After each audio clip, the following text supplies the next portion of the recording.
Hey guys, this is Wandering into the Woods from the creators of Adventures with BG. I'm Jarrett, and this week Linda is out doing adventures on her own, but I have a guest host with me, CJ. Hey, how's it going? You doing all right? I'm good, how are you? Not too bad. And today we're going to be talking about our trip to the Texas Renaissance Festival for opening weekend in October. Woo! So the Texas Renaissance Festival is the largest Ren Fair in Texas, is what they say. It's open from the first week in October all the way till Thanksgiving. So there's a few weeks to get it in. And ticket prices cost about $20 to $30 per day. You've got to buy each day. They used to have like a weekend pass, and I didn't see it anymore. You can also camp or RV there. Those are about $25 for a camping pass. There's also a ton of different add-ons you can do, like TRF After Dark, the King's Feast, tea and strumpets with the Queen. They also have like a pub crawl and scotch tasting if that's kind of your thing. So a bunch of different add-ons. Each weekend is themed. Opening weekend, I don't think is themed. It's just opening weekend. It was Oktoberfest, if I remember That's correctly. correct. Yeah, Oktoberfest. So you can do the German theme in Oktoberfest if you want. Then they have other things like fairies, 1001 Nights, the Barbarian Horde weekend. And pirates, obviously. Oh yeah, can't forget the pirates. Yeah, I think it's one of the most popular costumes there. That and kilts. They have that night or weekend as well. And then they have some other ones like superheroes and villains. So it doesn't have to be kind of period. It can be whatever you want. Yeah, I think that was one of the more relatively newer weekends. Yeah. I think they got rid of the Roman Bacchanal kind of weekend for that. And then with TRF After Dark, it's kind of like a club. They used to have like burlesque shows and Circus Delay kind of things. I don't know what they're doing this year because it looks like the troupe they had hired before is no longer doing it. And they never posted any information about the opening night, what they were going to do. So we just kind of assumed it was going to be a club. I think it fell through for the opening weekend, their act. I don't know. It seems like they had unique acts for every Saturday. Generally. Yeah, some of them were musicians and that sort of thing. But yeah, they nothing was replaced for the opening weekend, but I guess it was kind of a last minute situation. Yeah. And then as far as camping goes, I definitely recommend that. It makes it easier. It's a long day if you go out there for a day trip. You can come in, I believe, Thursday to start setting up, and you can leave Monday. But most people, do like a Friday, Saturday, Sunday, and leave Sunday night or afternoon. But you can do all those days if you so desire. Yeah, and I mean the campsite stuff is pretty robust enough that even if you showed up like a few days before it, like the community there's still things to do. They've got food trucks, 2 little grocery store shop things that you could probably survive off of if you needed to. I was actually pleasantly surprised by like the robustness of the facilities, like with the camping. Like I wasn't expecting that. Like I knew they had bathrooms and stuff like that sort of thing. Yep. I didn't think there was going to be like a convenience store on both ends. Yeah, so they've got a big one which was gas station size, which wasn't open as much for opening night. I think they were still working out the kinks. And then they have the smaller one down in the entertainment area. Yeah. And then didn't mention earlier is they do have showers there, so you can get shower tokens and take showers during your stay to make it a little more pleasant. Oh yeah, and the facilities are like top notch, very private closed doors, very clean. Like it was super well run. Yep. And then I guess starting off our trip, Linda and I were the first ones to arrive. Barely. You beat us by like half an hour. Yeah. Only because we picked the wrong line to enter. Yeah, that poor woman. Yeah. It slowed us down a lot. But we got there. Our secret tip here is we usually camp in the family lot, which is lot 14 if you ever see the map. It's no generators, and it's just far enough from the stage and the entertainment where you don't have to live the party life while you're trying to sleep. But you can walk to the party life. Yeah. You get to visit. You can see it. Like you can hear it in the distance, a nice, safe distance away from you if you want to actually try and get to sleep. Like I couldn't imagine like being in the middle of the party forest and trying to crash. Like they go hard. Yeah, they do. It's definitely a party scene at Renfest if you weren't aware. And so it's about a 5-minute walk from there, tops, maybe a little bit less. So we set up ours. CJ showed up with someone else. And then my brother, Jack, and his wife showed up as well. So there was a total of 6 of us at our campsite eventually. Oh, yeah. And the amount of space too, like, is like you don't have to be near anyone if you don't want to be, as Very long true. as you park, as long as you camp in the family camping, like you are going to have an extreme amount of neighbors if you go to like the party side of the forest. But there's a Correct. huge delineation. Like you can definitely tell where everything is. Like the field is like family camping where there aren't any trees, but then once you see the tree line, you're like, if you go into the tree line, expect to be surrounded by a small horde of, Yep. Ren Fair folk. And then they also allow clan camping.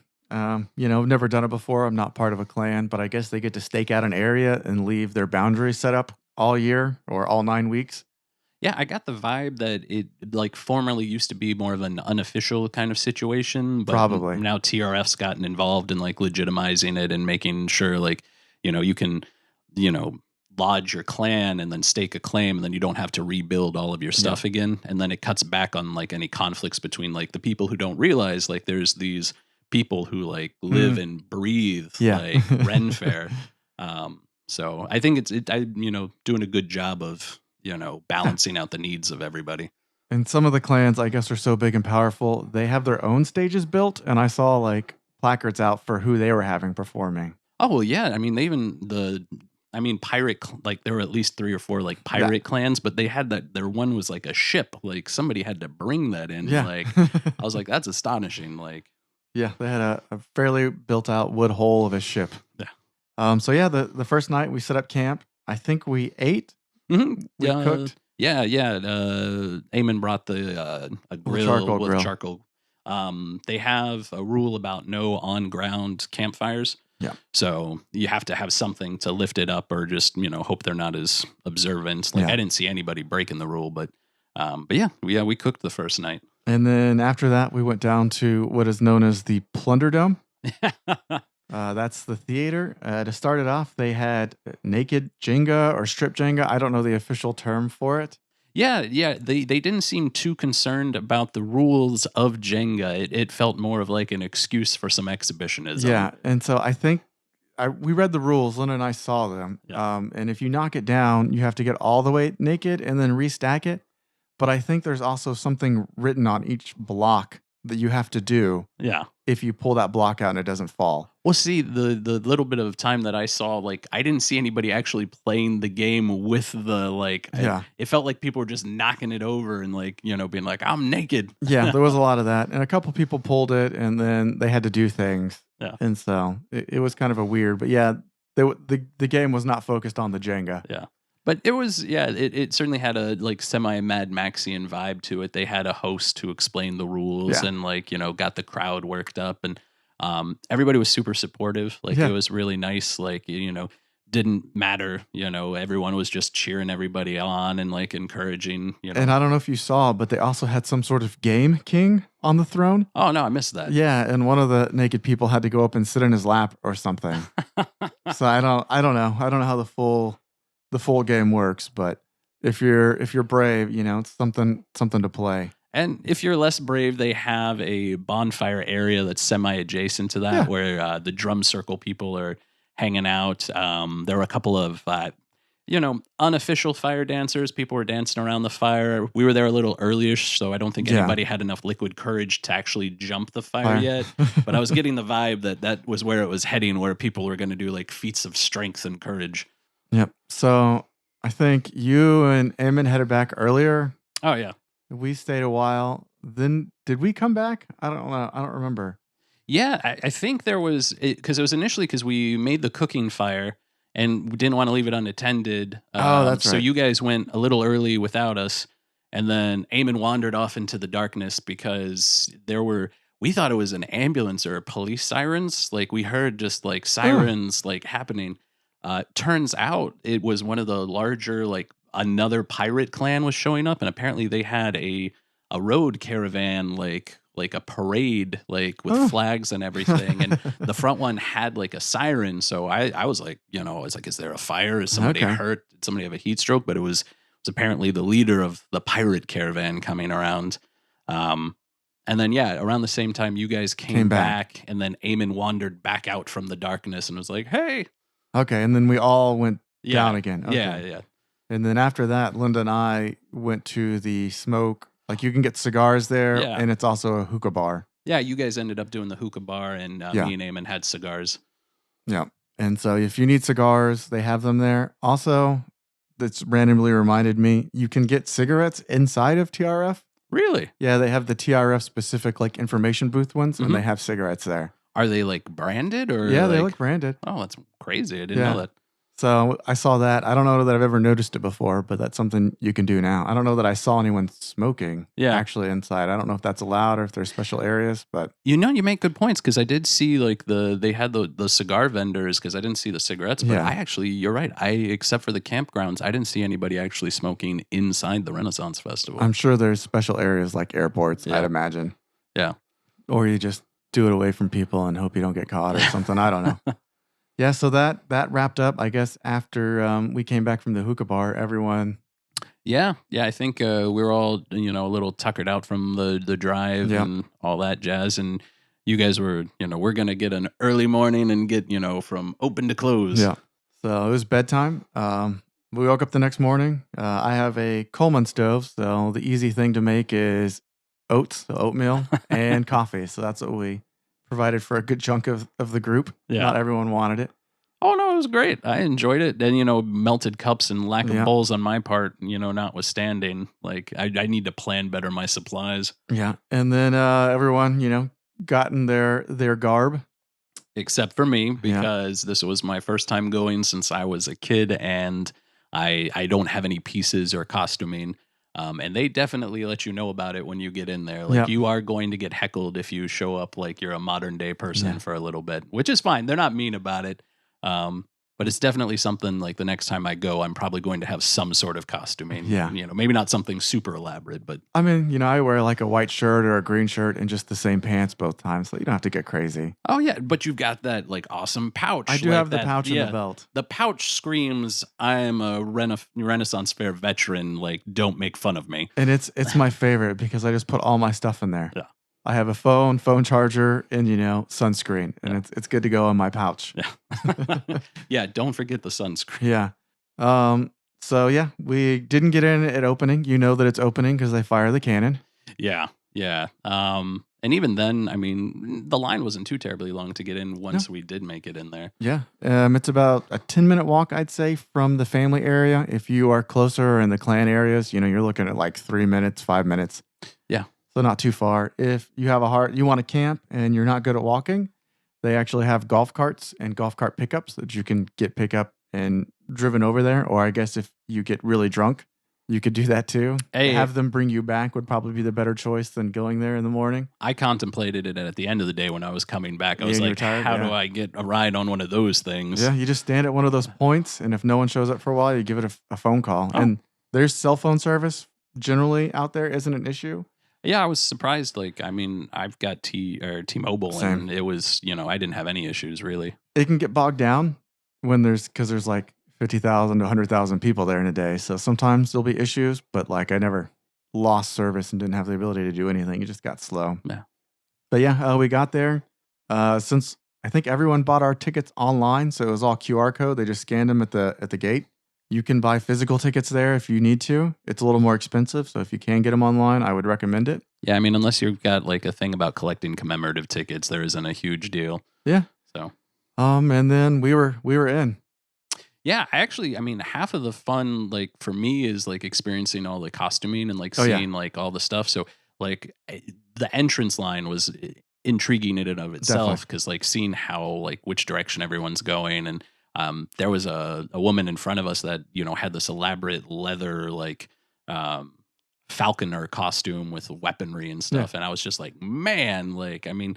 And you see the gamut of like, people who put on just ears, to people who have spent clearly hundreds of dollars on their costume. Yeah. If you get them in fair, they are expensive. Oh, yeah. But yeah, we were in. I always recommend that you take a lap around just to see what stores you want to go to, look at the shows and times. I know that you can do that online, even with the TRF app. But that's just kind of my thing is to wander around once and get a feel for everything. Check it out. So we started the day with that. My pro tip is there is a map of the entire Renaissance Festival at every bathroom station along the wall. I am embarrassed to admit it took me a couple of hours before it occurred to me to take a picture of that map and use it as a reference. I kept looking for the bathrooms because I was like, if I find the bathroom, I find a map. Yeah. So if you ever get lost, just find one of those and you can figure out pretty relatively easy where to go. And it's much better now, but there's ATMs by the restrooms generally. And that's a lot of the shows work for tips only. They get paid like nothing. So, getting some cash there is an option. They're much better. The restaurants and stores generally take cards now, but in the past, it was like a cash only kind of thing. So less of an issue nowadays. Also, shout out to the bathrooms. Like, they are immaculate. Like, they have attendants in there, like, keeping those things pristine. Like, the camping situation, there's, like, porta potties conveniently located relatively nearby to everything. But, like, if you're there for a couple of days, the bathrooms are, like, tip-top. Definitely. What did we do after we took our lap around TRF? If I remember, my immediate memory is grabbing the Scotch egg. Yeah, I remember that was pretty early. Yeah. Linda and I had mimosas and Scotch eggs, I think. Was that one of the first things that we did? No, actually, the first thing that we did led to me realizing, like, you had warned me about the food situation there. Yeah. We had looked at all the restaurants, and there was one that sounded intriguing, like the House of Pudding. Like, yeah. And we weren't exactly sure where the House of Pudding was going to be, which it was ironic because it was actually one of the first places we stumbled across when we were going down, and it was innocuous. If you hadn't been like looking for the word pudding, you wouldn't have known it.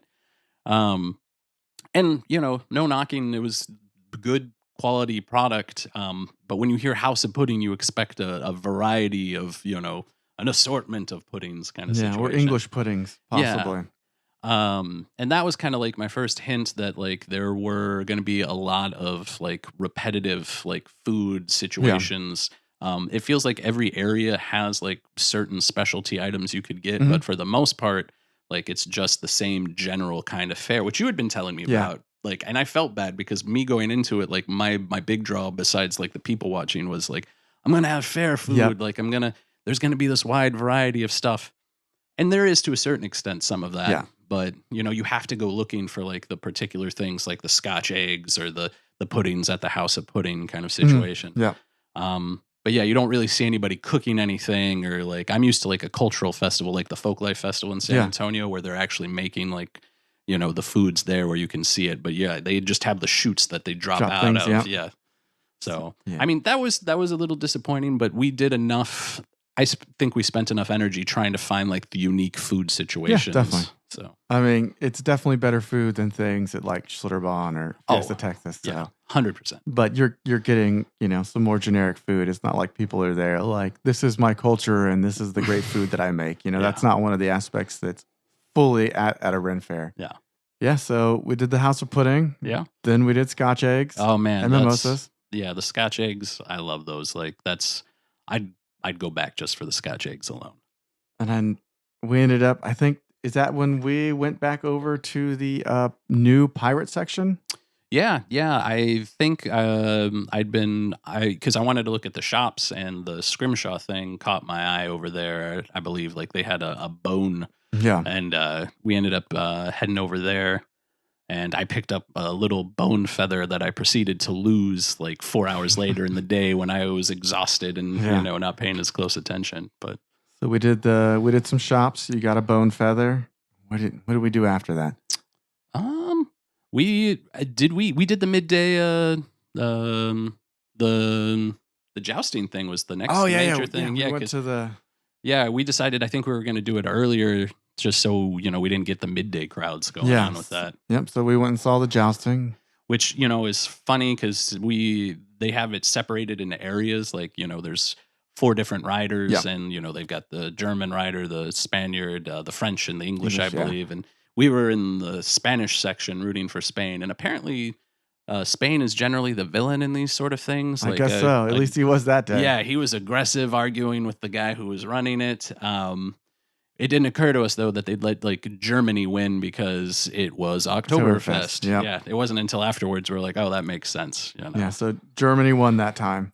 And then I don't know, it was more wandering for a little bit. Yeah. I mean, you guys had like, me and Eamon were of course new to it, and you guys have been doing it before. So, we just saw the sights, mostly trying the foods. We saw I think one of the earlier shows we saw was the dude with the fire whip. We walked by that guy. Yeah, like 3 or 4 times. I feel like we saw his entire show. Just for some reason, that corner of the fair is we would go by it all the time, which also turned out to be the stage for they have a falconry birding show. It's one of my favorite shows. Oh man, did you get a chance to see it at all? I didn't see it, but I've seen it all the other times. Oh man, I felt like the guy was great. Like they were super professional, but those birds were not having it. Yeah, they've got personality. They all were like, nah, I'm not going over there. I don't care if there's a piece of meat. Like I like this perch here, I'm not doing it. And then like by the time they gave up, the bird's like, yeah, okay, I'll do it now. Like he was like following zero commands, but it was still entertaining. They put on a good show. They do. Did he have the crow at the end come out? I didn't see the crow. Okay, so at the end they have the crow come out, and you can walk up and give it dollars, or it will take dollars from you and drop it in the tip box. Nice. So they're not doing that anymore. They had a vulture and a couple of the owls. I think the vulture flew into the crowd and like grabbed somebody's turkey leg. That's what they do. Yeah. And then, as I learned, owls are not as smart as everyone thinks they are. Apparently, they are trainable, but they're the bottom of the trainable birds as far as those guys go. They've just got good PR. Yeah. You always think the wise old owl, but I guess it's not quite that true. Yeah. My thing too is with all the stuff to do and see, like I would definitely take advantage of taking a break at some point in the day. Yeah. We were there from open to close, and like by the end of it, I was getting a little run down. You could do like a midday siesta before, like they have a big fireworks and fire show at the end. Mm-hmm. But yeah, I was either showing my age or, too much fair food, but because by the end of it, I was zonked. Yeah. And so if you do the camping, you can get your hand stamped and go out and come back in the middle of the day, depending on the weather. If you're in an RV, you could go take a nap. Well, when I was heading back before, when the fireworks show was starting, like they have a last call that is like terribly ominous at the front of the gate. They're like, "We're closing the gate," and like the guy at the front was counting down from 10, but not like it was a very like 10, 9, like just a warning to the people, like you have to be on the other side of this gate before I'm done counting, otherwise, Were people hustling, or was it? I saw some people hustling. Yeah, it was. I mean, first day I wasn't expecting it because I was like, oh, I guess I'm not going back. I almost wanted to turn around because it sounded so ominous, but I was like, nope, forward, going back to the campsite. Yeah, and then I guess while you guys were doing the Birds of Prey, is that? Yeah. Linda and I were at the Polish Inn. It was, I think it was in the Polish section. It was in the Polish section. It's something in Barbarian Inn. Yeah, it was the Barbarian Inn. So we watched something with curves in it. I don't remember the exact name. Dangerous Curves? Yes. And I guess it's a humiliation thing where they bring people up and they humiliate you. Oh man, I feel so much better about having bailed on that. Yeah. And then after that, one of Linda's favorite shows is the Bombshell Barbarian. So it's kind of empowering women and also lots of sexual innuendo. So it's one of her favorite shows. So we stayed for both of those. My favorite part of the opening with that is their adult-oriented shows, and they're really good about specifying like what's family safe and like what might be a little more colorful. And there's big signs that warn, and then they have like 2 people come out who are like emceeing the situation. And there was a family with like 2 kids, probably 8 to 12, like young enough that you could tell that they were kids. And the MC was like, hello, like just a warning, like this is an adult-oriented show. And they didn't move, they didn't flinch. And he's like, I'm speaking to the family sitting right there. And the mom's like, they're fine. And he's like, all right, everyone heard it. They're okay with being here. Like, just to give a warning. And I was like, it was funny because he was very specific. Like, it wasn't like one of those general somebody can complain about. He's like, you. Are you consenting to this happening? And they're like, yeah, we're fine. And he's like, you probably won't be in 5 minutes, but you agreed to it. So I thought that was nice. Like, they took the time to be like, this is what's going to happen if you continue to congregate around here. That's on you. Yeah, they're real big on that. I'm sure It stems from people complaining about it. Like, Yeah. I didn't know it was going to be adult. And they're like, no, they said it in their signs. So now they actively make them agree to it. Yeah. So they're like, well, what do you want from us? We said it, you agreed to it. So you were thoroughly warned. This is on you. And so I've seen people that, a lot of times they'll be like, no, it's fine. And they definitely leave most of the time after like a few minutes. They're like, oh, no, this is not fine. I don't know what fine is. Oh, goodness. As we talked about in our Halloween one, American culture is like violence, totally cool. But if you start talking about sexy stuff, then it's not cool and we have to leave. So, no innuendo. Yeah, so that's usually what happens. They think it's going to be like violence or cuss words, but it's sexy stuff. And they're like, oh, no, we can't do this. No. Yeah, and then after that, we did go over to the, it's the fire show and then the fireworks. It's technically two different ones, but they essentially run into each other. Oh, you're actually forgetting one of my favorites. Did we skip something? The woods, what's the forest? Enchanted Forest? The Enchanted Forest, yeah.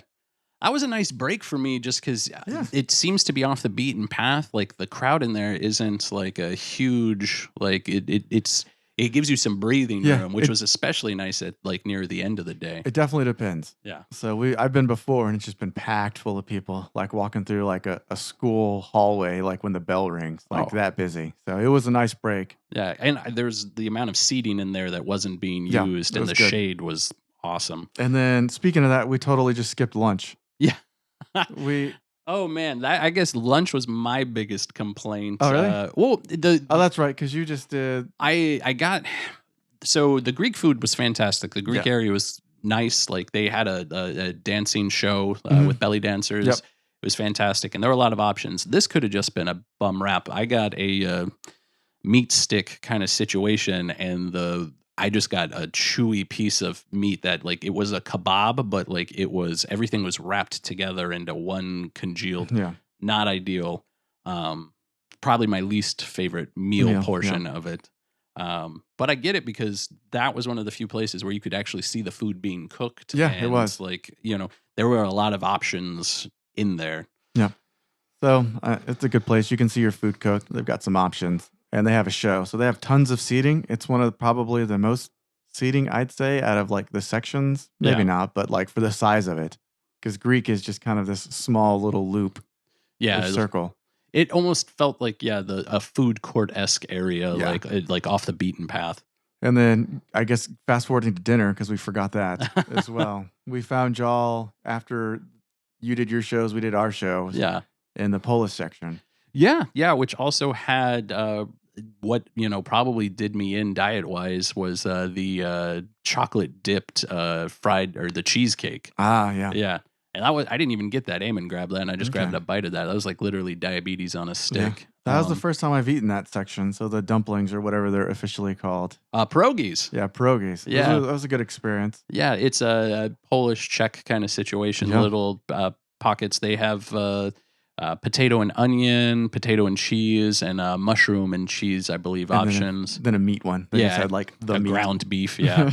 So it's one of those things where like if you have special dietary needs, it was just a nice, pleasant change of pace. They also had blood sausage, which didn't look appealing to me at all. But I didn't see it. I considered it though. Yeah, the Pope sitting next to us, one of his friends ordered it. We had some people share a table that had some very elaborate clergy costumes. And then, I think the Polish food section had a lot of variety and like, authentic kind of stuff. Definitely. And then what else was there near there? That was also the area where we took some table naps. Like, I mean, nothing terribly by long. The chapels? Yeah, by the chapels. Yeah, we laid down. It was one of those things where like if you were by yourself, you'd be worried somebody thought you'd pass out from heat stroke, but there were enough of us doing it that no one was going to be like, oh, clearly 8 people have died in this corner. Yeah. So then we did all that, and then we went to the fire show. Yeah. And you left before it started, right? I did. I went to go grab a water because I was just feeling run down, and grabbed the water. I came back.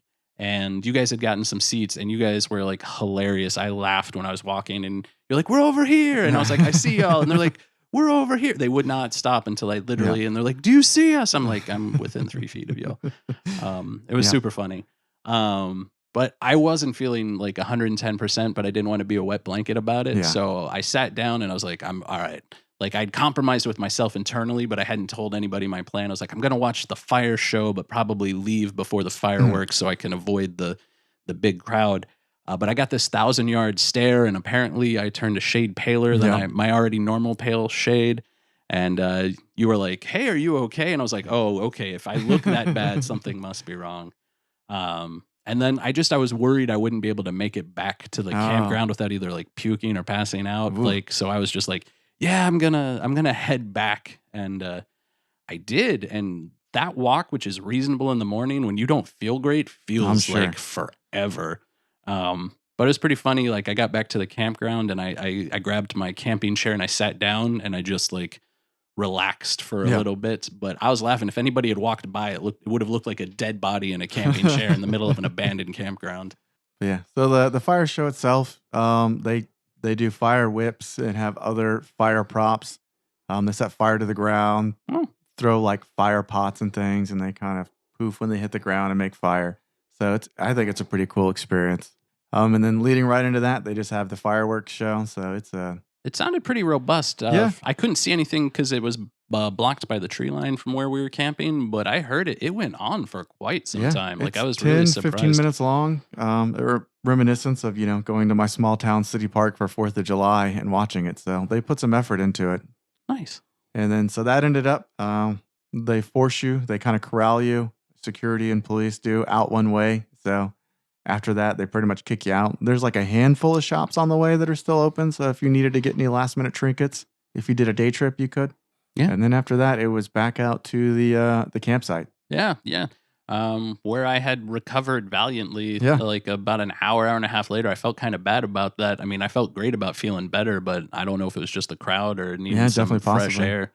But yeah, and then had a nice evening. We went to go check things out again, if I remember correctly. Yeah.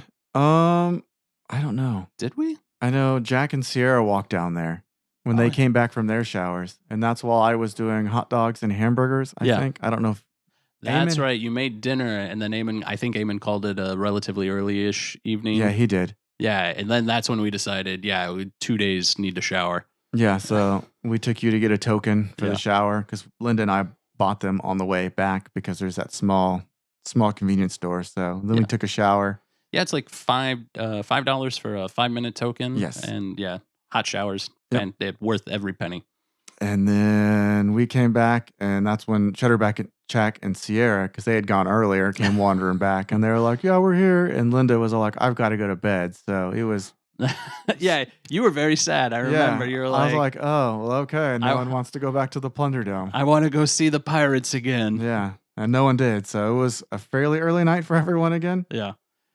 We're getting up there. Yeah.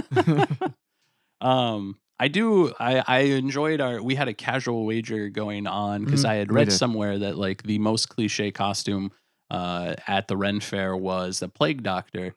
And in his esteemed historical opinion, he said fairies were the most. So we had a gentleman's bet during lunch to see who could see the most. And I think we mostly got a tie because there weren't very many costumes of any sort in the Greek place. Yeah. And we had everyone else looking out for us just to confirm our victories. He chose the wrong weekend because apparently 1001 Nights is the fairy themed weekend. If he had gone with that one, I definitely would have gotten my ass kicked. But it added a Where's Waldo element to like looking at the costume. So you got to appreciate the elaborate ones, but you're also looking for the costume to like increase your tally kind of situation. And we saw more Plague Doctors than I thought. Yeah. I didn't think there'd be that many. I figured the mask would be expensive and people wouldn't pay for them, but despite the heat, a lot of people committed. Like I can't imagine the amount of like sweaty people, like, just, in dark colors or, a lot of black. But the real challenge is who has more pirates or kilts. Oh yeah, that's next year because we determined pirates versus kilts were the two most common situations. Definitely. Yeah, you couldn't throw a rock without hitting somebody. I'm looking forward to seeing if we can find a kilted pirate the next time. I mean, we did see a fairy plague doctor, somebody wearing both fairy wings and a plague doctor mask. Then moving on to the next day, you and Eamon left. Yeah. After breakfast. It was one of those situations where it's, wanted to take advantage of, making it back home within a certain Yeah. amount of time. Um, so given the 2 nights, I feel it was necessarily the right Mhm. choice. Because we stayed from open to close and didn't take a single break. If Yeah. you were more laid back about the first day, I could see, doing the full Mhm. or partial of the second day experience. But I felt like I got the right amount of Ren Fair with the Friday night overnight Yeah. camping, all day Saturday at the Ren Fair, and then Saturday night camping. So we made it home probably like 12:30, 1 o'clock. Okay. So Yeah. So while they were packing up, we did too. Because we were leaving, so no need to leave all of our stuff out. Come back, after how long we were there. yeah, no, I thought that was a good plan Yeah. because this way you don't have to like be exhausted while you're doing it. Yeah. And Jack and Sierra decided to take another night there so they could not have to worry about doing Renfest all day and driving back. So they left Monday morning. Oh, were they still going hard at the Renfest when you guys, or did they come back to the No, campground? they were still going. So I think they stayed all day. I don't think they went very hard, but they were just in there. And Yeah. then they had a relaxing night and morning before they took off. Yeah. And so we got in there. I cooked breakfast again, oats and coffee for Yeah. everyone. I don't know if you had some again or you declined it this time. I had brought my own snacks in just like anticipatory, like I didn't know what the food Yeah. situation was going to be, so I ended up having a Nutri-Grain bar kind of situation. So also a Dinty Moore like chicken Oh, yeah. and dumplings. So I was like, I'm good. Like, And then we went in. It actually rained a little bit while we were in there. oh Yeah. So because of that, we went into the other Polish bar. I don't remember what it's called. yeah, it looked like they had. It seemed to be the most popular drinking establishment Yeah, it as was. far as like people just having beers and hanging out. And it was big and it had like what are those row things called? Like pew seating. Oh. Where like there's a bench and a small table in front of you and it's just a ton of those and you just face forward. There's like no facing both directions. Oh. So we watched one show there. One half of Iris and Rose, they didn't have their show again. They usually do like dirty limericks and things. But only one of them. I want to say it was Rose, and she joined forces with someone else. And did you guys get a chance to see the Washing Women? We didn't go over there. Ah. Yeah, it was Rose and Thorny. So it's a similar show as Iris and Rose, but it's combined. I've never seen Thorny before. Is it something they're starting to do? Like, have they disbanded the originals? Or I think so. I don't know, but I think it's COVID related. So I don't know exactly what happened. I just know they disbanded for now or maybe forever, and these other two have come together. And then we stayed for another like drinking, singing group and we ate lunch. So I had the Polish combination plate with the pierogies and sausage, yeah. and then after that, Linda and I left. So yeah, no, you guys got home like a couple hours after us, Yeah. like later in the day. 3 or 4. Yeah. Yeah. So we drove back, and that was our Renfest. You have any other pro tips for people going first time, or maybe even something like fresh perspective from fresh eyes? I mean, my biggest takeaways, I mean, it might be moot in the future, but most of the stuff's outdoors. So the crowd, I don't know if you're averse to that sort of thing. They have busier weekends. Pirate Weekend is huge. Yep. I hear Barbarian Horde Weekend is huge. If you don't want the crowds, picking one of the less popular weekends is usually the best thing. But since most of it's outdoors, you don't get that same claustrophobic kind of feeling. Yeah. We would always pick our moments of where we were sitting and where we were standing for the most part. Some of the shows are within certain enclosed areas, given different comfort levels, but I wasn't as worried about it once I got there as I was beforehand when, like the pre-trip COVID jitters kind of situation. But yeah, lots of snacks, go with good people. Drink a lot of water. I know $4 for a bottle of water is expensive, so they let you bring in your own, or just be prepared to buy a $4 bottle of water every hour and a half or so. Like I just kept hydrating like crazy. And the restrooms do have water fountains, so I brought in a bottle and I kept filling it up. So that is an option if you like fountain water. Yeah, and don't be afraid to cook while you're camping. That was something that was taking me aback just a little bit because I originally was treating it like, oh, I'm going to a Ren Fair and I just happened to be camping for 2 days. It turned out like I enjoyed the camping and there just happened to be a Ren Fair there. Like I kind of flipped my sides about it because I was like, why would I want camp food? There's going to be all sorts of stuff. And then it made more sense, when afterwards I was like, yeah, cooking one night or having food available makes it that much better. And it'll help with those costs too, because Ren fairs can add up. Oh yeah. I mean, I didn't even end up buying a turkey leg, but like the food, every time you stop for a meal, you're probably going to drop $20. Oh yeah. And then if you camp, you can bring beers and other things into the camping area. You can't take it inside with you, but while you're camping, you can do that. Yeah. And if you want to make friends, I've been told that is a good way to get in with the people who are partying pretty hard. I didn't have any negative experiences. Most of the people there are super friendly. If you go to certain camps, you can share booze and stories and just, keep an open mind and be nice about it. That's it for our Texas Renaissance Fair episode. Thanks for listening, and we hope you enjoyed it. We also encourage you to subscribe to Wandering into the Woods. And if you want to learn more about our adventures or see the pictures, make sure you follow us on Facebook, Instagram, website, Adventures with BG, the letters B and G. If you could give us a 5-star review on iTunes or wherever you listen to your podcast, we'd really appreciate it. It helps us grow. And make sure you stay safe while you wander into the woods.